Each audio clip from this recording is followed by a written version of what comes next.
আসসালামু আলাইকুম। জি যা এই সরই আর কবিতরের জন্য ঠান্ডা লাগে বুঝছেন আপনারা। এই যে বসাল পেশ, এটা আরবিতে কয় বসাল, আরবিতে কয় তুম, আর বাংলাতে কয় পেশ আর ওষুন। এলে আপনারা ই করবেন, পানির মধ্যে ভিজেই থবেন, কুচি কুচি কাইটে থুয়ে 3 দিন কি 2 দিন পরে দিবেন এই পানিটা দিয়ে, তাহলে দেখবেন শরীর ঠান্ডা ভালাই যাবো গা, আপনার খাবো ভালা। এই ইটা জিনিসটা খুবই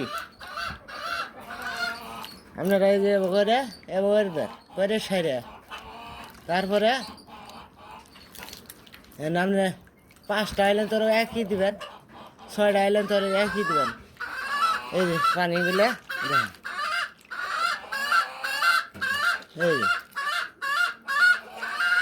এই পানিগুলো চোরেক দিবেন, চোরই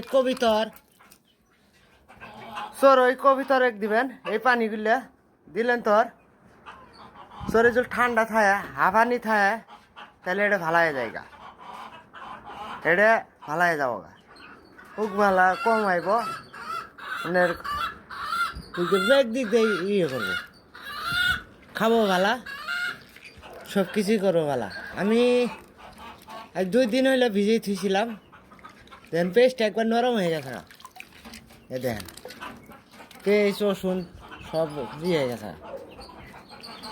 আপনারা সবাই যারা চড়ই পালেন, যারা কবিতর পালেন, তারা একবার করে ট্রাই করে দেখবেন বুঝছেন, একবার করে ট্রাই করে দেখবেন।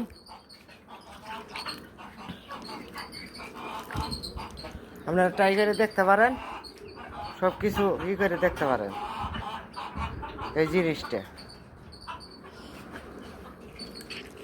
এই যে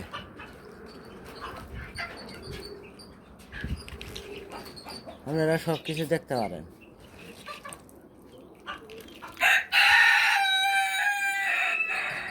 এই যে এনকে এই যে সরিগুলো দিমু, এই যে বাচ্চাগুলো দিমু, আর এই যে এটা দিমু, আর এই যে মুরগগুলো আছে না, মুরগগুলো দিম, যেগুলো ডিম পারে ওই লেগ দিম না, যেগুলো মুরগ বাচ্চা এলেক দিলেন তোর খাইলেন তোর ভালো হয়ে যাব বুঝছেন।